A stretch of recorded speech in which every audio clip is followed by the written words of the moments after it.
Hello dear students, after a long time again I am here with a new video of my topic, the structure of chromosomes of chapter Cell Cycle and Cell Division of standard 10th ICSE board. Okay students, firstly before discussing cell cycle and cell division, we will discuss the structure of chromosomes or what are chromosomes. Students, you know very well that each living cell, if it is observed under a light microscope, living cell means normal living cell when it is unstained. Then if it is observed under a light microscope or an ordinary microscope, then nothing is visible in the nucleus of that cell. But when the same cell it is stained with suitable dyes, then several structures they get noticeable in the nucleus of the cell.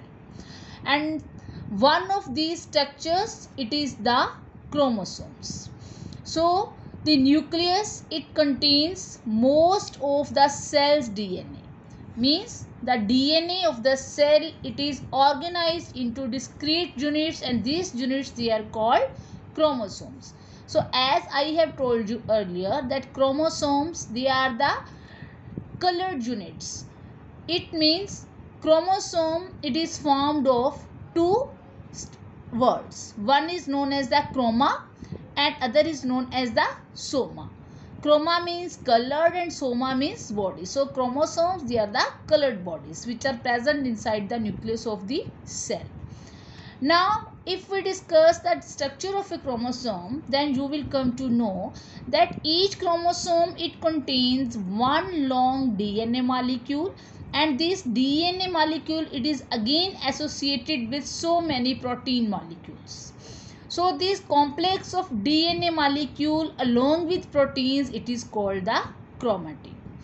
And this chromatin, it appears in the form of a very long darkly stained fiber, very long thin darkly stained fiber inside the nucleus of the cell, when the same cell it is observed under an electron microscope. Clear? Means when the same cell it is observed under an electron microscope, then this chromatin, it is observed in the form of a very long and extremely thin darkly stained fiber. Now when the cell it is ready to divide, then this chromatin fiber it gets coiled and then it gets condensed. And when it gets coiled and condensed, then it occurs as separate chromosome. Clear? So these chromosomes, they readily pick up certain dyes and get colored, as I have told it earlier that chromosomes, because they are colored bodies, so they are called chromosomes. Now students, we will discuss how these chromosomes they are discovered. Chromosomes in animals, they were first studied in 1882 by a German scientist whose name is Walter Fleming. Walter Fleming first discovered these chromosomes in the rapidly dividing cells of the larvae of a salamander. Salamander is an amphibian. Students, do you know what are amphibians? Amphibians are those organisms which spend their life partly on land and partly in water, just like a frog. So in this way, the chromosomes, they were first discovered in the dividing cells of the larvae of a salamander. Now the microscope which Walter Fleming used, it was an ordinary microscope. So under this microscope, he saw only some minute thread-like structures which are dividing lengthwise. And Walter Fleming, he called this division as mitosis. Clear? Now afterwards, with the help of powerful electronic microscopes, the chromosomes and their constituents, they has been studied. Now we will discuss the chromatin in detail. Chromatin material, the chromatin material is that material of which the chromosomes they are made up of. And this chromatin material, it againly constitutes of two substances. First one is called DNA, second one is called histone. The full form of DNA, it is deoxyribonucleic acid, and it is present in 40% amount in chromatin fiber. And histone, it is a particular type of protein, and it is present in 60% in chromatin fiber. Now students, we will discuss the structure of DNA. What is the molecular structure of DNA? Before discussing the molecular structure of DNA, we will come to know who discovered this DNA. Now this DNA molecule, or the shape of this DNA molecule, it was first studied by Rosalind Franklin in 1953. And finally the structure, it was again worked out by Watson and Crick in the same year. So Watson and Crick, after their study, they proposed the double helical structure of DNA strand. And for this work, they were awarded the Nobel Prize in 1962. Now we will discuss the structure of this DNA molecule. Now students, you can see that this DNA, it is a double helical structure. And this single DNA molecule, this is the single DNA molecule. And this single DNA molecule, it is very large, so it is also known as macromolecule. And this single DNA molecule, it is composed of two complementary strands. This red and blue color strands, you can see, these are the two complementary strands. And these two complementary strands, they wound around each other in a double helical structure. Now each single DNA strand, now this is a single DNA strand. This single DNA strand, it is composed of some units which are known as the nucleotides. And these nucleotides, they are again formed of three components, just like phosphate, sugar and nitrogenous base. Now students, you can see here that this phosphate and sugar, they are arranged lengthwise, and another nitrogenous base, which is a third component of this nucleotide, it is attached to this pentose sugar. This sugar molecule, it is also known as the pentose. So this nitrogenous base, it is attached to this pentose sugar molecule. And again this nitrogenous base, it is attached to the another nitrogenous base. Now students, you can see this is the single strand, and in this single strand, this one nucleotide, it is present. Now this nitrogenous base of one nucleotide, it is attached to the another nitrogenous base of another strand of DNA molecule. And in this way, these two strands of DNA molecule, they form a ladder like structure, and these nitrogenous bases, they form the rungs of the ladder. Now in these rungs, the nitrogenous bases, they are attached with each other, and there are total 4 nitrogenous bases. One is known as adenine, then guanine, then cytosine and thymine. So out of these 4 nitrogenous bases, the adenine, it always pairs with thymine through 2 hydrogen bonds, while guanine, it pairs with cytosine through 3 hydrogen bonds. This you can see here that adenine, it is attached to thymine through 2 hydrogen bonds, and guanine, it is attached to cytosine through 3 hydrogen bonds. So in this way, these two strands of DNA, they form the ladder like structures, and nitrogenous bases, they form the rungs of these ladders. Clear? I hope everything is clear around about this structure, molecular structure of DNA. And here also you can see in this structure that in these two strands of DNA, see this guanine, it is attached to cytosine through 3 hydrogen bonds, and adenine, it is attached to thymine through 2 hydrogen bonds. So it is about the molecular structure of DNA. Now we will discuss the another component of chromatin, which is known as the histone proteins. Histones, they are the proteins which help in the coiling and packaging of DNA into structural units. And these structural units, these are known as the nucleosomes.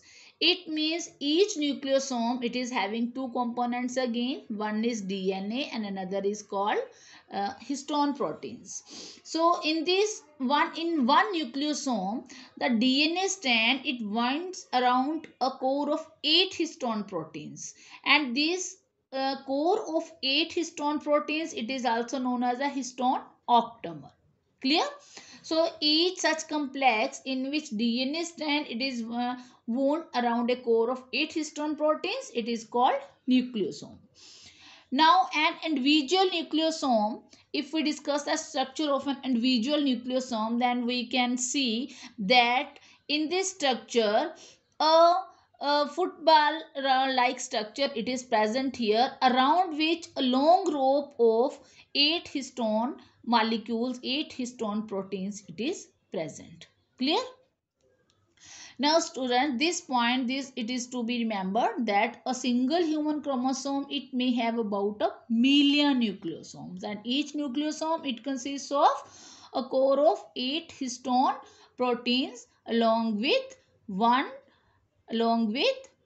DNA strand. Clear? Now students, you will come to know that each human cell, it contains approximately 2 meters of DNA if it is stressed end to end. Means inside the nucleus of a cell, the DNA, it is present, and if this DNA strand, it is stressed end to end, then the length of this DNA molecule, it is found to be 2 meter. But as you know that this nucleus of the cell, it is very small, it is only about 6 micrometer in diameter. So in order to accommodate inside the nucleus, the DNA, it needs to be condensed and decondensed. So in this way, this entire chromatin fiber in which DNA and histone protein molecules, they are present, this chromatin fiber, it is coiled and supercoiled, and this coiling and supercoiling of this chromatin fiber, it is just like the coils and supercoils of a telephone cord. Just like in telephone cord, this wire, it is supercoiled and it is coiled. This is the single returning of this wire, it is known as a coiled form, and this is known as the supercoiled form. So in the same way, the DNA molecule in the nucleus of the cell, it is supercoiled and coiled in order to accommodate itself inside the nucleus. Now we will discuss the diagrammatic representation of this DNA strand into chromatin fiber. Now students, here you can see that this is the cell. Inside the cell, there is nucleus. Inside the nucleus, there are so many chromosomes, and then you can see each chromosome, it is formed of 2 sister chromatids. And again we will come to know that each chromatin fiber, it is formed, it is coiled and supercoiled, and again this chromatin fiber, it is formed of nucleosomes, and each nucleosome, you know very well that there are 2 components. One is known as DNA, another one is called histone protein molecules, and then each nucleosome, it is having DNA strand along with 8 histone protein molecules. And again, if we discuss the structure of single strand of DNA, then you will come to know that each single strand of DNA, it is formed of nucleotides, in which sulfate group is present plus phosphate sugar group is present plus phosphate and nitrogenous groups bases, they are present. So this is about the diagrammatic schematic representation of DNA. Now students, we will discuss the structure of chromosome. Now I hope that you will come to know about the structure of chromosome very well. Now again we will discuss the structure of chromosome inside the nucleus of cell. Now inside the nucleus of cell, when the cell, it is ready for division, then you can see that this chromosome, it is formed of 2 sister chromatids, and these 2 sister chromatids, they are joined lengthwise at a very constricted region, and this point of attachment where these 2 sister chromatids, they are attached with each other, it is known as the centromere. So the main function of the centromere, it is to attach the spindle fibers during cell division. Clear? Means afterwards when we discuss this process of cell division, then you will come to know that spindle fibers which are originating, they are attached to the centromere of these chromosomes.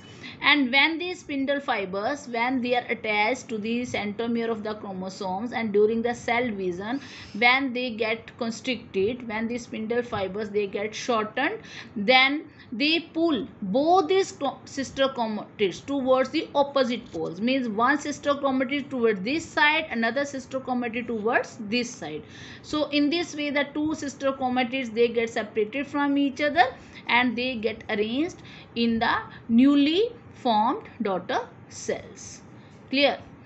So when the cell division it gets over, then again these chromatid fibers or the chromosomes or the chromatid fibers, then again they get decondensed. Decondensed means again they become thin and again they get converted into fine thread like chromatin fibers.